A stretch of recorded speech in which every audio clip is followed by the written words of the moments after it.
again, welcome to the Michael Zehr Show. Today is Friday, June 30th, 2023.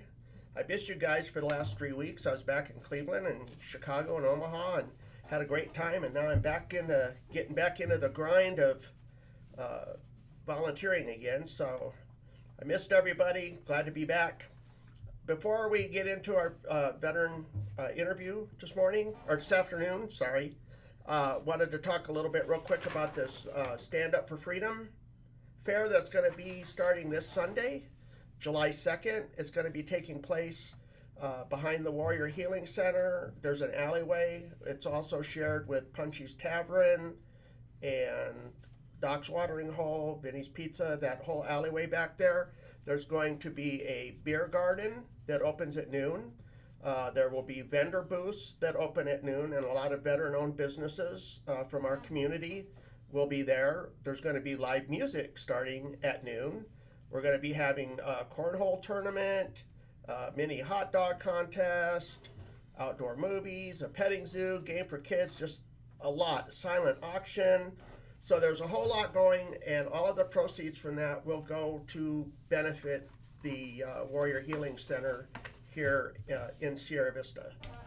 So, good morning, or I'm so used to doing this show in the morning. Sorry. Good afternoon, Travis. Thanks for joining us.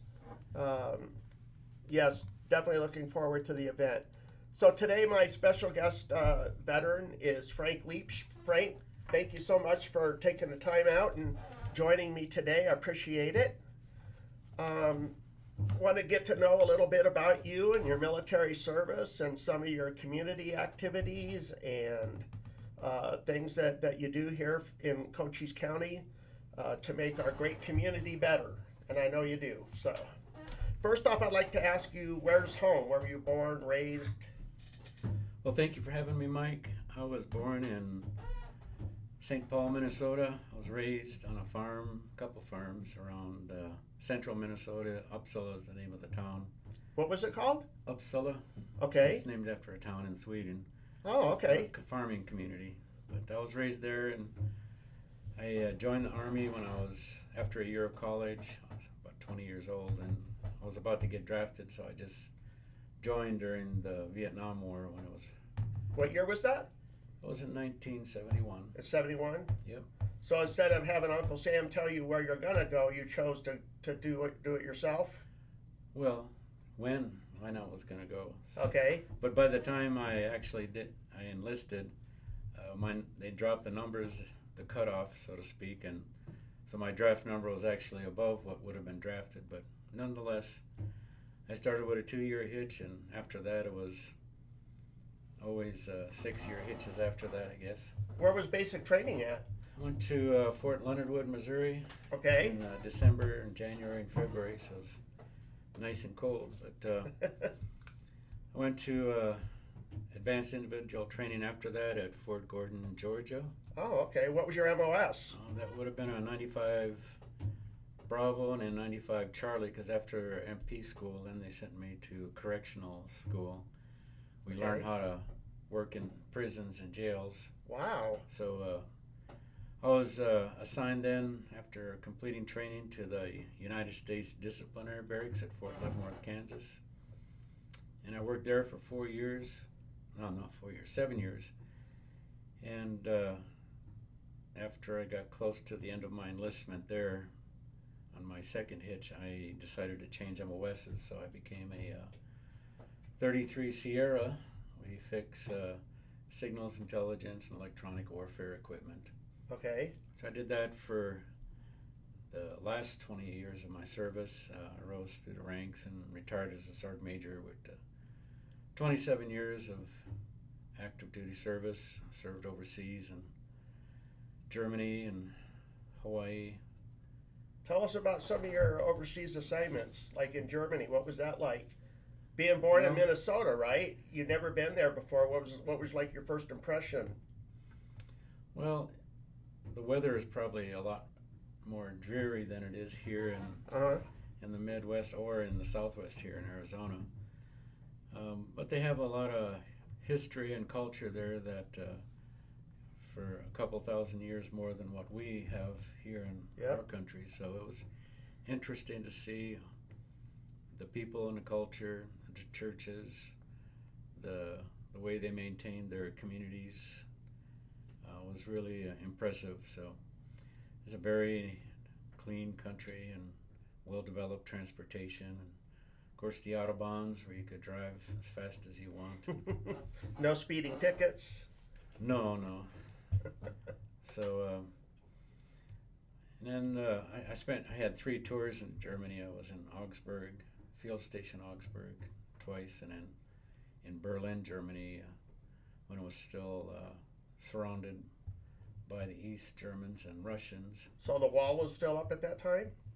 Yep. Yeah, so the wall didn't come down till a couple years after I had left is when they started to dismantle the wall. Okay. And then I went to Hawaii and served there in a regional SIGINT Operations Center, or RSOC as they call it, and that was an underground facility built during World War II, so that was a very interesting assignment. Wow. What was your impressions of Hawaii? Well, again, it's like living in Berlin. You're surrounded by water, and so a lot of people get island fever, but it's like a lot of folks live in big cities and they never get outside the big city. They just stay there out of habit. So Right. it's kind of how the islands are over there. But it was a nice place to visit. But I'm glad we didn't have to settle there. Were you married at that time when you went there? Oh yeah. Were you? Okay. Yeah. How did you meet your wife? Well, my first wife I met when I was stationed in Kansas at Fort Leavenworth. Okay. Yeah, and she had passed away some years ago. My current wife I met here at Fort Huachuca. We Oh, were okay. married about 12 and a half years. So I didn't know that. Yeah. I don't know, you guys are such a good couple. It just seems like you're one of those couples that have been married forever. That's how you. Well, we don't feel like it's been forever, but I know. anyhow, I finished my active duty in March of 1999, and I worked as a contractor for less than a year and decided to go back to school at the University of Arizona. And the government decided to hire me then as a student, and so I became an intern, and after I graduated, I eventually became full-time, and I worked 23 years as a computer engineer. Okay. And so all total with my active duty time and my civil service time, I accumulated 50 years of federal service. So Wow. finally retired last October. So I've been adjusting to retired life for the last 8 or 9 months. And one of the things that we started before I retired, we started this Sierra Vista Veterans Memorial Improvement Foundation, Uh-huh. which is aimed at improving the memorial that's at Veterans Park here in Sierra Vista. Okay. Right now there's a single monument that depicts the logos of the 5 military branches of the service. And we thought that being such a rich community of veterans here with so many backgrounds and such a large population, we have nearly 20% of our Cochise County population are veterans. And if you roll the families into that, then actually a lot larger portion that's directly connected to the military Right. in the past or present. Well, So- not only that, but Cochise County has the biggest veteran population in the state too. Probably the biggest percentage, maybe. Yeah. I'm not sure about the numbers, but so yes, I appreciate you bringing me here today to talk a little bit about this memorial improvement project. We're going to put in a veterans trail at the park. It's going to be a V-shaped trail, about 400 foot long, and lining the trail, part of the trail will be a paved walkway about 6 feet wide, And lining the walkway on the side surrounded by pavers will be 13 monuments. Each monument has a different theme. Okay. For instance, there's one for the soldiers, one for the airmen, for the Marines, sailors, Coast Guardsmen, and so forth.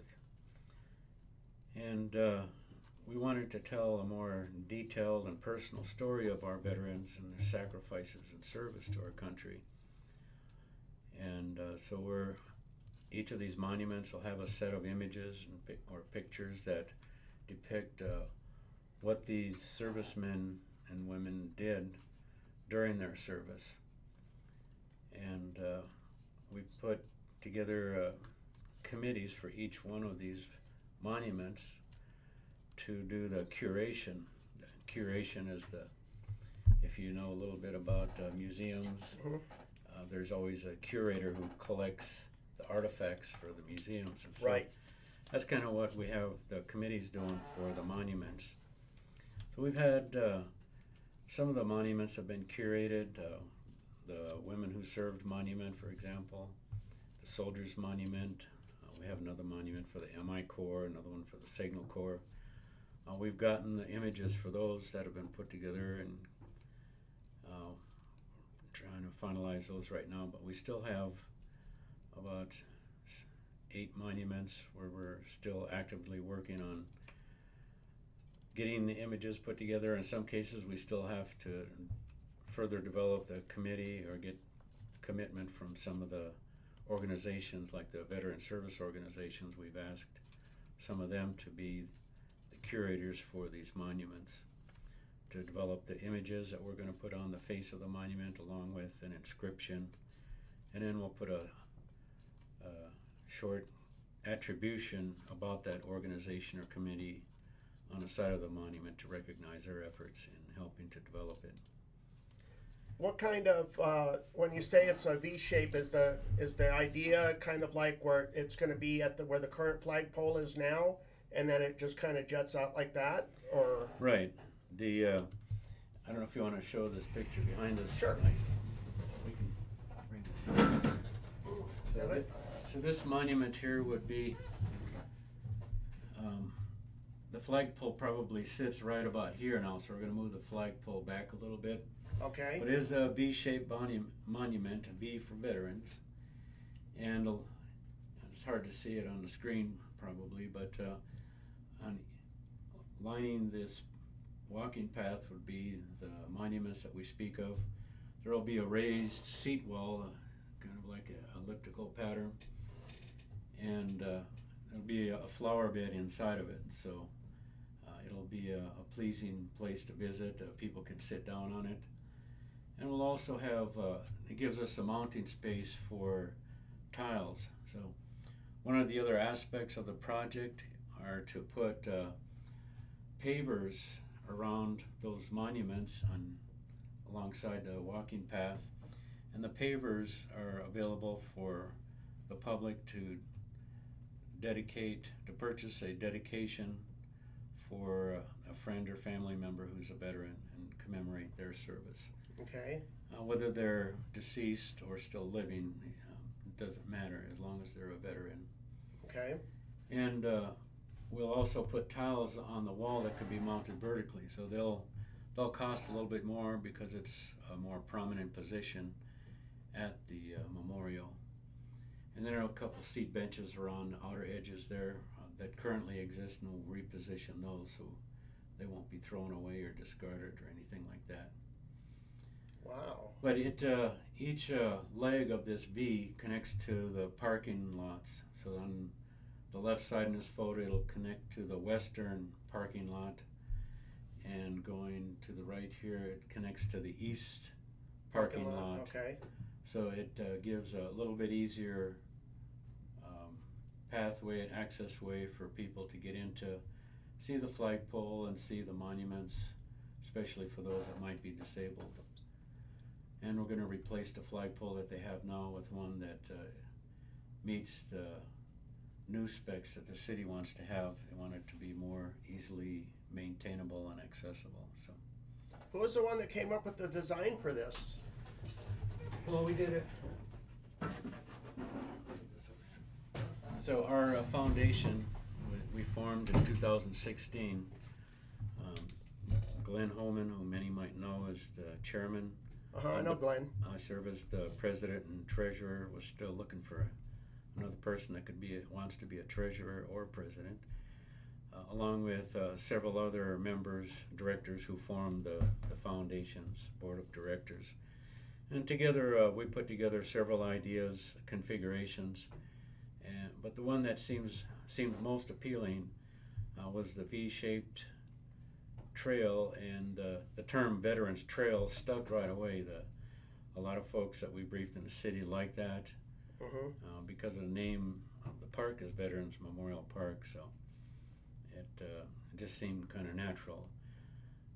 Once we complete this path and the monuments and get all that installed, it's still open to have additional structures added in the future. We'd like to see perhaps some statues, significant figures that add more robust story about military veterans and their sacrifice and service to our nation. So, I do belong to the Elks, and I read in one of their newsletters from the Veterans Committee that they were looking for Navy photos because they said they were tasked to represent like the Navy, so they were asking any of the veterans that had served in the Navy to provide them some pictures. So I'm guessing they're going to be taking these pictures and superimposing them in there? Or? Well, we have yes, the Elks started a committee. They're curating the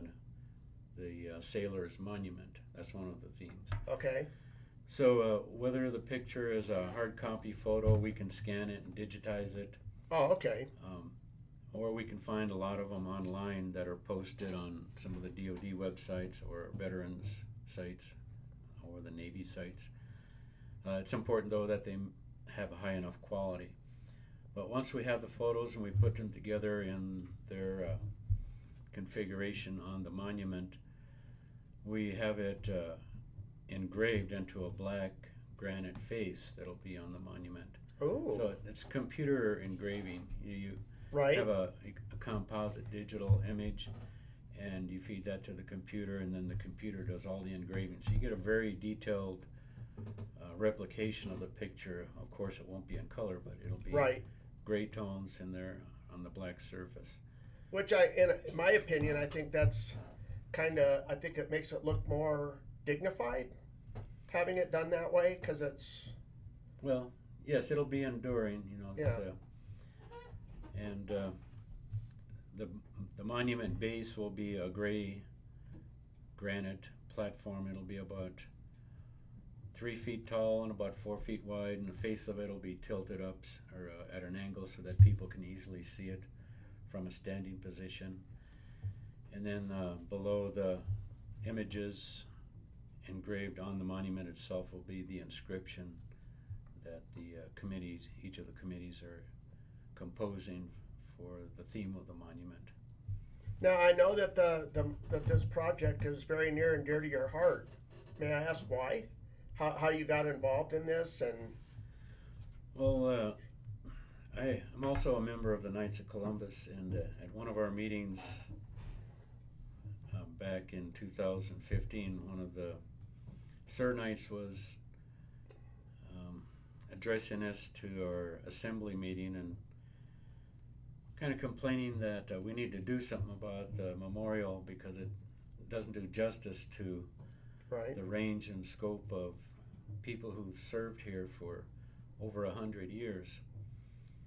And so I volunteered to help him put together a briefing so he could better present it to the assembly, because he just stood up and offered a couple sentences and really didn't have a great impact. And so I helped put together a briefing for him to show what it looks like now and to talk about what it could and should be. But eventually then I got appointed as the chairman of the project, and so the assembly was gracious enough at the Knights of Columbus to sponsor a dinner. So they gave us $300 or $400, and we sponsored a dinner, and I invited the presidents or commanders or chairmans or whatever their titles happen to be for the various VSOs around town, Okay. and we had quite a good showing. And after the dinner, then I got about a dozen or so volunteers that said they want to attend a subsequent meeting, and so it was, back then we decided to form up this.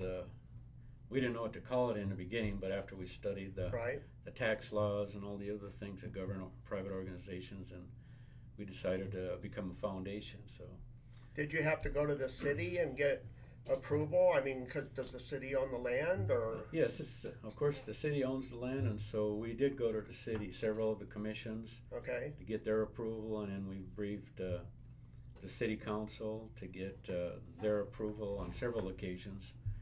And subsequently, we got a resolution from Sierra Vista City Council approved for this project. And once we have all of the images for the monuments put together, then we'll go back to them with final design approval. And once we do complete the construction of the memorial as the plans show it today, we'll operate it and maintain it for 10 years, and at that point then the city intends to take over the support of the monument after that period of time. Okay. But we may continue it longer. It just depends on the ambitions of those who follow behind us and join our group and want to help maintain and improve the monument as we go along. So we see it as an enduring organization. But how are you raising the funds in order to help pay for this? Like, do you guys go out for grants, or do you other businesses or veteran organization? How does that work? Well, we do all of the above. All of the above? Yes, we pursue grants through government organizations, through private organizations. We, as I mentioned earlier, we have these paver sales. So when someone wants to dedicate a paver to a veteran, then they can get a brochure. I was going to say, you have a brochure there. We have brochures that we pass out at meetings or at events where we have a booth. And it's also found online with a link on our website. So our website for this project is www.svvmif, the acronym for our organization, .org. And on there, all of the details of the project are explained. We have links there if people want to order a paver, or if they simply want to donate. We're happy to take those and apply towards the project as well. We also sell raffle tickets each year from the Millions for Tucson raffle sponsored by Jim Click. And so Did they just do one for those this year, or is this coming up? They do that every year, so they start selling the tickets around May, and then they have the drawing every December. So yeah, so that's still going on then. Yes. Oh, okay. I'm selling tickets now, and this Tuesday on the 4th of July we'll be at the Veterans Park with a booth. So if people want to drop by and see us, then we'll sell them tickets for the raffle if they want, or we have these brochures and they can order pavers for their veteran family or friends. What's the cost of the raffle tickets? The raffle tickets are $25 a piece. And you get a shot at winning a brand new car. Well, you get, the first prize is a new 2023 Ford Bronco Raptor. The second prize are 2 round-trip first-class airline tickets to anywhere in the world. Wow. And third prize is $5,000 in cash. So, good set of prizes there, but the drawing won't be until December, but we encourage people to buy the tickets early. If we sell enough early enough, then Jim Click has promised an extra 20 or 25% bonus contributions to the non-profits that sell these tickets. Wow. This is a very nice program because none of the money we collect goes back to Jim Click. It all stays with the nonprofit. Within the community here? Yes. Okay. So we're a 501c3 organization, and there's several other organizations here in Sierra Vista that also sell these same raffle tickets. But all of the money stays here with that nonprofit, and 100% gets to be used by the nonprofit for their purposes. Wow. So very generous on the part of Jim Click. But we are probably 25% towards our goal for the first phase of the construction of this Veterans Trail. I'm sorry, how far? About 25%. Okay. We need approximately $100,000 to break ground in order to install the walkway and all of the pavers, the pads, and the planter seat wall that you saw, and the flagpole. The rest of the project for all of the monuments would probably run around $360,000. So that extra $250,000 will raise as we go along once we get the initial pathway construction done. Okay. And once people see the visible impact and effect of the pathway, I think we'll have a lot more enthusiasm and participation for that. But so anybody that wants to contribute, either funding or if they want to get involved with curation of the monument or the fundraising efforts, we welcome their support. And again, we'll be at the park on Tuesday, July 4th in a booth. Come look us up, and we're happy to discuss any ideas you have about the memorial and its improvements. Well, I'm not a military retiree. I only had the privilege and honor of serving for 3 years. But since you are retired, it's my personal opinion that when the veteran or the service members active duty married children, or that the spouse served as well. So on these pavers, then are you also allowed to get a paver for the veteran's spouse as well? Or is it strictly for veterans? Well, it's mainly for veterans, but it is. Okay. But we do make accommodations if they want to put their spouse on there with them. Okay. That's something we have discussed, and I think that's allowable. So we Okay. don't. What they put on the paver, generally people will put the veteran's name and their rank and their dates of service, but there's nothing that says they can't put their spouse's name as well. And so right. The content of it is basically up to them, as long as it's within good taste, and the board makes sure that there's nothing on there that's going to be derogatory towards anybody, and that the content is patriotic and applies to our military service. So having their spouse's name on there would also be perfectly acceptable. Yeah.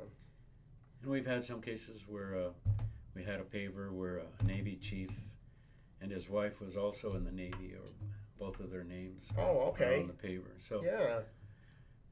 That was Chief Elmore, if he happens to be listening. But he donated quite a long time ago already. The few years of COVID kind of disrupted our motion, our progress. But we're back in the swing of things now. So we've had some good support. Memorial Day, we had support from Doc's Watering Hole. Mm-hmm. He split all of the funds he raised from cover charges during that weekend. He split that with us. They're a veteran-owned business here as well, and him and his wife. They're very passionate about helping our communities and our veterans here in Cochise County. So thank you for that, Doc's Watering Hole, for that. Yep. So, yes, I don't know if you have any other questions. Yeah. Do you have any other? What's in your book over here? Do you have any other pictures or any other? No, not really. These are just different views of what these are the main components of the project. We're going to put in the V-shaped trail. Oh, okay. We're going to have a Heroes Plaza at the apex of the V, and that's the planter seat wall. And it'll be suitable for organizations to have ceremonies there if they wanted to have, say, if a unit wanted to have a re-enlistment ceremony. Okay. Or a veterans organization wanted to have a change of command or something like that. So there's a lot of different things that you can do at that Heroes Plaza with the background of the military, the monuments that pay an homage to the military branches and the individuals who served. Well, that's one thing I love, again, about our community, being that it's a lot of veterans and active duty, and like Memorial Day out at the Veterans Cemetery, there were people out there that were just putting flags out and everything. So we're very patriotic in this area. Yeah, I don't know how close we can get this, but Yeah, that's good. There's this is a profile of the monuments. You can see it's a gray base that will have. I got it. If you want, I don't know if you can get it focused. Yep, right there. And then the images will be composed by the artistic support of whoever's engraving the black granite. So I've got a couple companies that we have as candidate suppliers for the granite faces, and they have a good staff usually that arranges the monuments in a way that's very tasteful and appealing, a lot better than I or any of our board members could do by themselves. This is just something I threw together, but it'll look a lot nicer than that. This is just Is this the actual inscription that will be on it? no, Or is this that just an for example. sample? That's just an example. Okay, all right. But that's what we're asking the committees for each of the monuments to compose is an inscription that goes on the bottom, and then to develop the images that we're going to put on the face of the monument. Okay. Yeah. And So basically about 10 or 12 images to cover the scope of their service throughout the eras of our military service, going back to the Revolutionary War all the way up to the present conflicts. We try to get a broad range of images that cover all the bases when it comes to what they've done as service members. So I don't know, that's why I'm asking this question. Mhm. When the veterans wall, the one that moves around Mhm. a lot, has come here to Sierra Vista. So in the future, when this project is done, is there a way to be able to incorporate like that memorial wall, or is it set up at a different location, or has that been talked about, or? Well, there's a couple different projects concerning walls. I know there's one this summer, and I think it's taking place pretty soon, where they're transporting a wall from up in Phoenix down along the freeway. I think it's maybe even further north where it starts. And it'll pass by us on the freeway, but it won't stop in Sierra Vista. They're going to have a stop for lunch, I think, in Wilcox Okay. on the way to its destination. But I'm not sure. I don't know that that's the Vietnam replica or if it's another wall that Okay. depicts veterans. I have to do a little bit more study on that one. I wasn't too familiar with it. I just know that one of our board members is a member of the Elks Club, and he noted that the Elks Lodge are the ones who host the rest that they take when they're on when the wall is taking its voyage. Right. It's escorted by a series of motorcycle clubs, and then they stop every so often to take a break. So along their travels, I know they're stopping this year in Wilcox as one of their breaks, and the Elks Lodge up there will be hosting their break when they stop So- for lunch. Polly and Keith said that they weren't able to see the album that we showed. Is the website that you talked about, are these images up on the website so that people could go and look at them? Yes, we have. They are, okay. We have a menu there across the top of our website, and it has a drop down for the improvements, and then there's another drop down beneath that'll show each of the individual themes. We have the 13 themes. Okay.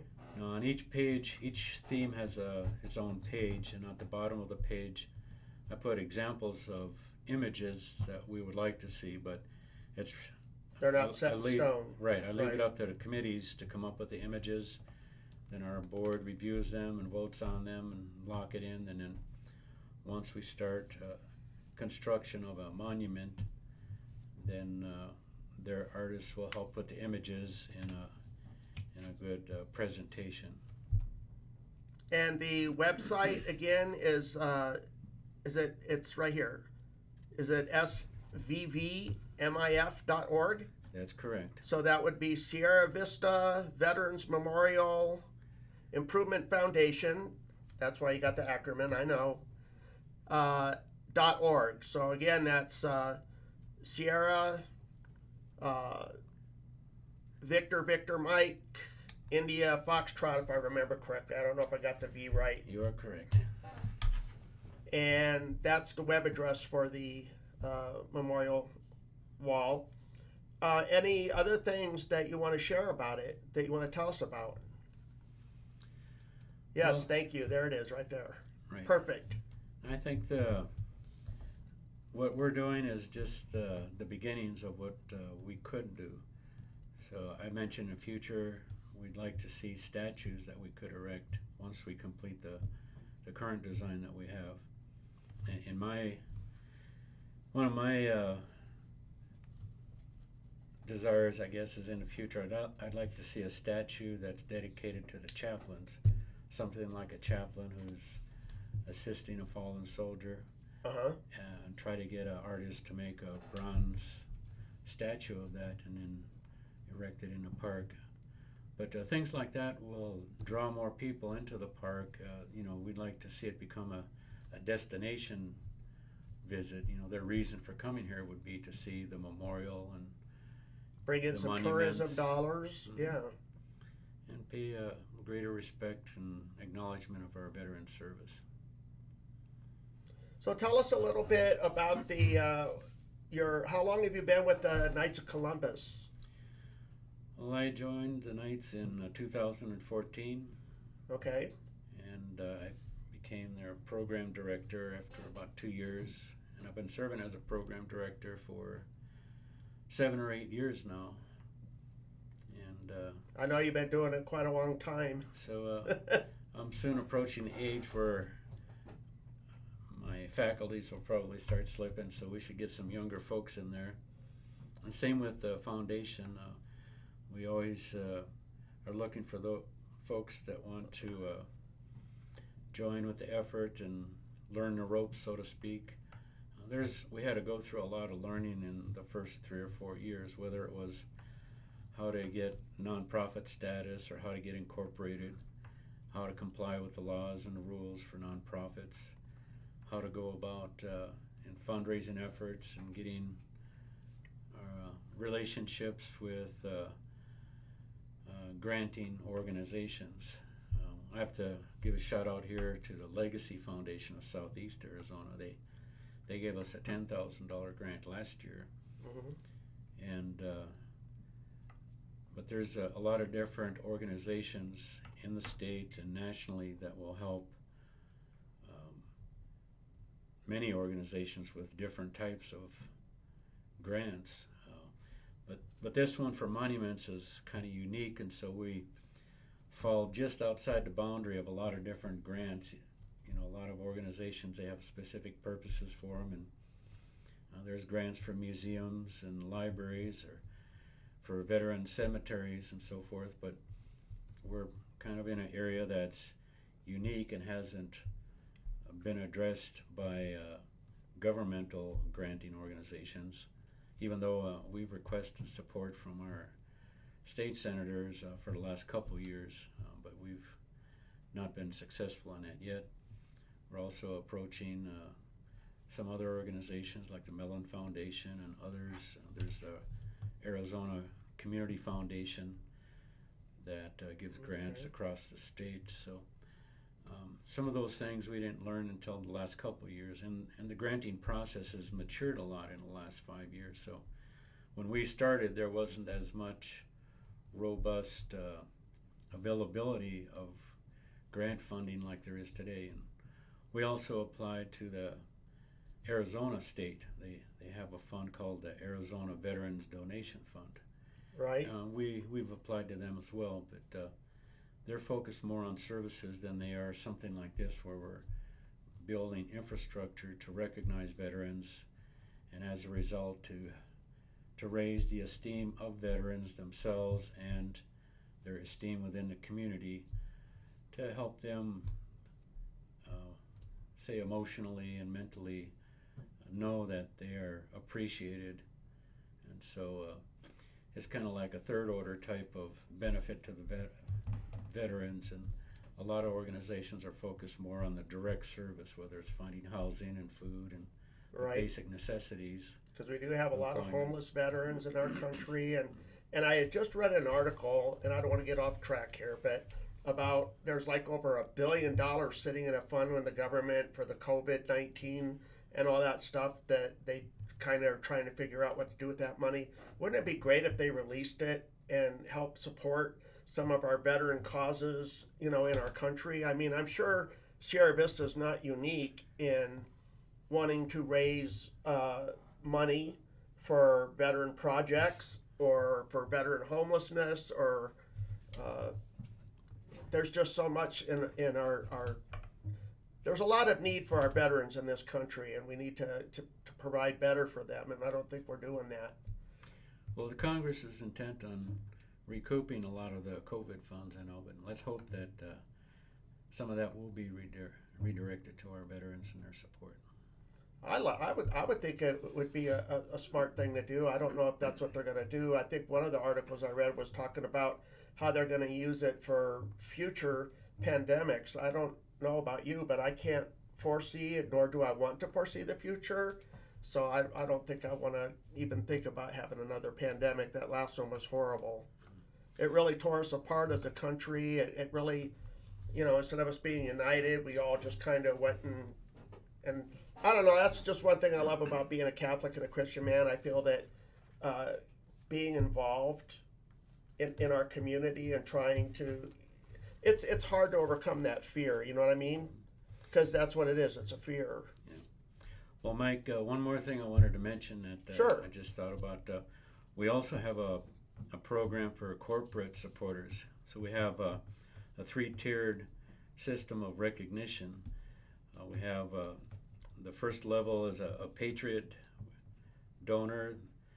If they donate between $2,500 and $7,500, then we recognize them with a small paver at the park, one of those dedication pavers. Okay. If they donate between $7,500 and $15,000, then they're at the Defender level, and then they'll get a larger paver, 8x8, to recognize their contributions. And then if a corporation donates $15,000 or above, then they'll be at the top level, the Warrior donor level, and then they would get a tile on the seat wall engraved with their corporate name. We don't do logos for commercials, but we will do the name of the organization, whether it's this type of support as a recognition plaque, or if they want to buy an 8x8 tile for, I think it's $500, they could get their company name on that if they wish to do that type of support. Okay. We also have paver arrays, so we can put together, say a 3x3 array would be 9 8x8 pavers that are in a square, and then their logo could be engraved on that, so it'd be a much larger presentation if it's a military unit or a veteran service organization.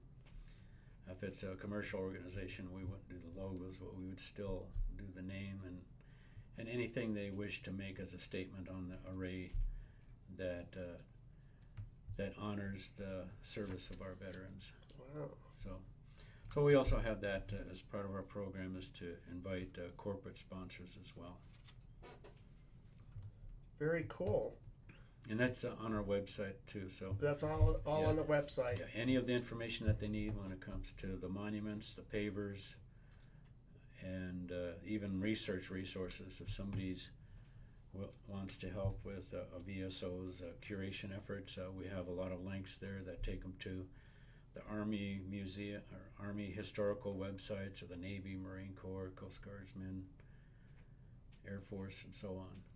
So is the idea with this memorial, is it going to be like celebrating like all the way back to the Buffalo Soldiers that were first in this area? Is it going back like that far? Will there be a... Sure. Yeah? In fact, we even have one of our monuments theme is the Buffalo Soldiers. So we have one monument that's dedicated just strictly for the Buffalo Soldiers.